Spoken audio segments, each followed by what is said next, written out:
Hey guys, this is Xwatch here, back with part 2 of the beginning of my new series, Gamer Chat. This is episode 1, so guys, as I was saying, I had to cut the video a little short because it was, 19 minutes for part 1. I don't know if I'll be able to upload part 1, if I might have to record it again, but split it up into parts. I don't know if this is going to be a 3-part beginning or maybe just a 2-part, but hopefully I can get out the information fast enough to you guys so I can pretty much upload this in only 2 parts. But if it has to be 3 parts, it will be 3 parts. But anyway, let me continue. I was saying earlier, I made the statement in part 1 that yes, will be will be. Well, I didn't make the statement. I sort of implied that, or did I make the statement? Never mind. It's pretty much confusing me. Uh, yes, I will be. I did say I would be probably buying Street Fighter X Tekken. I didn't make the statement directly, but it was implied and through my actions and stuff like that. But still, some of you guys might be saying, "You're crazy. I mean, you're complaining about the DLC, but you're buying the game." I understand, guys. I mean, yes and no. Understand, guys. The disc is not the problem. It's the DLC, guys. I mean, I understand you guys want to make a statement and all that, but I look at it this way. I look at it this way. If you if you if say if we get all the people to boycott a game that has locked DLC and stuff like that, and the company see that their game is not doing well, they might pull a say Capcom, what they did with Mega Man Legends is cut the project and then blame the fans, which would because we didn't buy the game that they won't make a new series or whatever spin-off or whatever, make new more in the series into the game, uh, or whatever. So I mean I would buy that, so I'm buying the game just so that it lets the companies know that I'm interested in your product, but I won't buy the DLC because it's on the disc. I mean, let's buying the game lets the company knows I'm interested in your product, but I don't want your crap that you're giving me, which is their DLC. So that's why I'm buying the game, and I encourage all of you to buy the games that you enjoy. Don't let nobody change their opinion on on a game just because they're not going to buy it.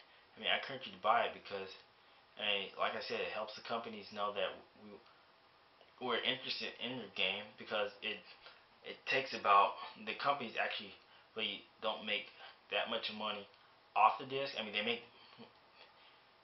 Uh, I have an article on that where they tell you about how much cost and whatnot, the cost and stuff, in on a $30 retail game.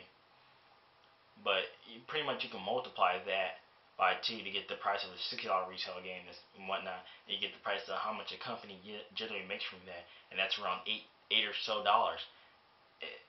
If the game does go platinum, 100 million, all that, they're still making their money and stuff like that, and they know that we're interested in that franchise or whatnot. I mean, I don't know what plan. Forget that last statement. I don't know how many games the games have to sell in order to become platinum. But still, I mean, these companies are still able to make a profit, but not as much as a profit if you buy the DLC because uh, that's how they make the majority of their money. Sure, they have to pay to upload it to the servers, but I think they pay for they might pay a certain time to keep it up or something like that. I'm not sure, but I know for sure they get more money off of DLC. They actually the split for DLC is way more than it is for a retailer. The revenue they get from a retailer, they get more money from the DLC. So that's why I buy the game, and I also like to support not the developers. I'm talking about the real people, like the artists, the orchestra people, and all that. The people that had a small hand in the project. I mean, I try to look at it from everybody's perspective. I know a company might be screwing over their fans, but I don't want to go over there and not buy the game or pirate it or something like that, and put the guys that actually that had small hands into the project and had something little that they might have been proud of in the game. So I would like to support those guys, and also I would like to support the junior developers or the people that are actually just breaking into the gaming industry, or the people that just want to be there just to get the company experience, and then probably want to branch off and do their own company, because that's what I want to do. I mean, I want to after I graduate high school, I want to get a job, and then in the gaming industry. Then I want to just learn for maybe a couple years, and then break off and do my own company, so I know how to run the business. So, and I would like to support those guys. I mean, they probably more crap than anybody.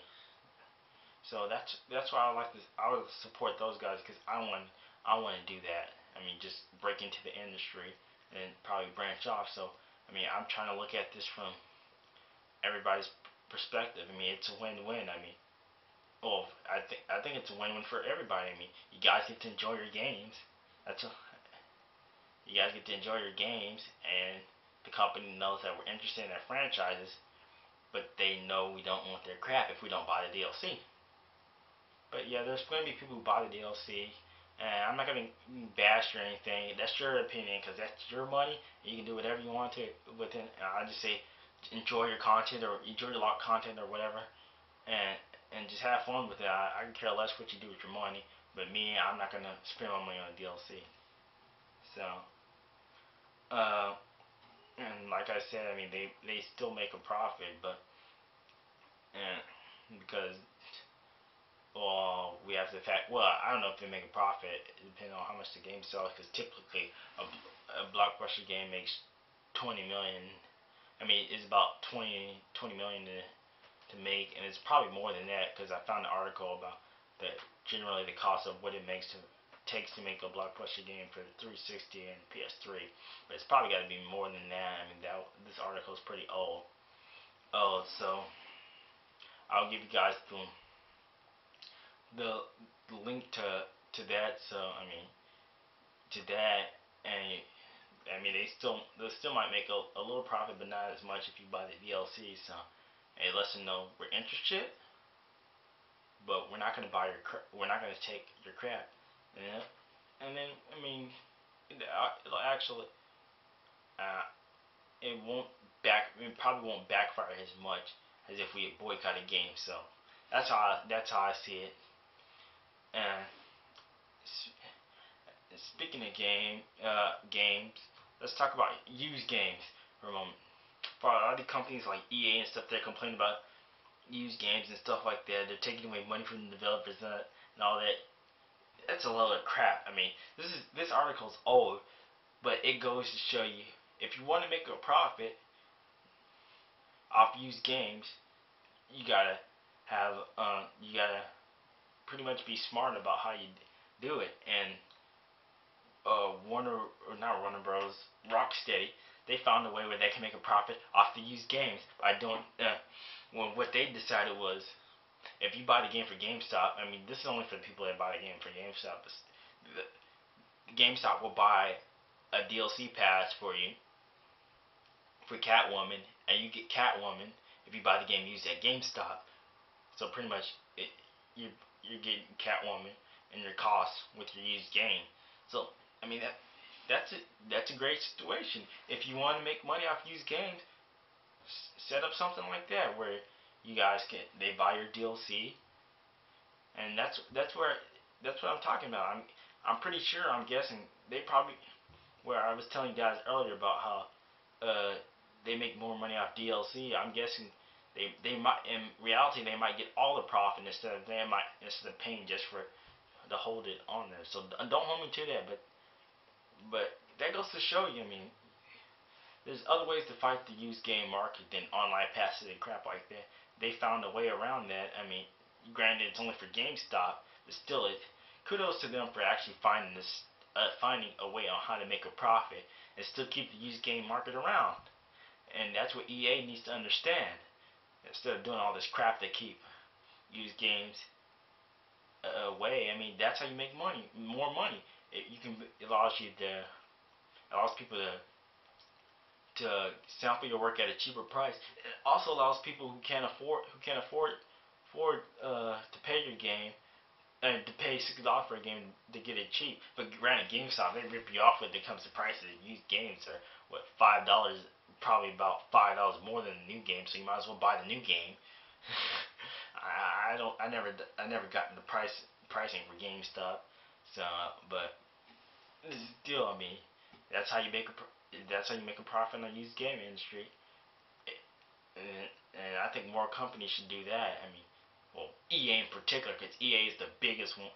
I mean, there hasn't been other companies that, well, I don't know for sure instance there has been other companies that have been vocal about used games, but EA has been the biggest voice about used games. And EA, this is directed to you. If you want people, if you want to make a profit at used games, uh, find it, find a solution like that. I mean, offer the people free deal, offer the people free DLC if they buy your game used by having GameStop buy your DLC codes or something like that. You can do that instead of trying to do all these online passes and crap like that. But that's just a little small update on. But the article's old. I mean, it was in 2011, but I don't know if GameStop still does that. But still, I mean, at the time, I mean, I don't know how many people heard or read the article, but I will post it up so you guys can look at it, and you, it helps to make it helps it helps to pretty much solve the issue of developers complaining about they're losing money. All right, in other news, I found a, I found a really interesting article on the internet where this guy talks about how DLC exploration is our fault, which is true. That is true. Because, I mean, we buy the DLC. I mean, the guy goes in there, he explains all this stuff, and then here's the funny thing is, I quote, the guy's quote from this guy. As for me, I love it. I have loved Mass Effect ever since the first time. No, scratch it here. I'm going to go back a little further for you guys. The same goes for the Mass Effect DLC. You might say that you wish the extra mission was in the game that saved me $10, but heck, wish the game was $30. That doesn't mean I won't buy it for 60. The question at hand is how much do you love Mass Effect? You've shown your love. You've shown you love it $60 worth for years, and now they're seeing if you love it $7 worth. As for me, I love it. I have loved Mass Effect ever since the first time I swapped word stories with a Krogan and seduced an Asari. The series has been one of my ultimate favorite media properties of all time, going past being a good video game to becoming just a flat-out fantastic storytelling experience. In general, I love Mass Effect 3, $7 worth. I will buy this DLC. Come on, man. Are you serious? You complain about how DLC exploration is our fault. You go in there. Yes, it is our fault because we buy the DLC. But you go on and say you're buying the DLC. That's funny. I mean, that's really funny. I mean, that is funny. I mean, come on. I mean, the hypocrisy in the gaming community is really whack. I mean, you complain about one thing, but you still buy it from another thing. If you that, complain about something, you gotta complain about the other thing. I mean, it's just so much hypocrisy. The guy's a hypocrite. I mean, he clearly he's hypocritical and he's trying to explain why it's our fault, but then he goes on and says, "I'm gonna buy the DLC."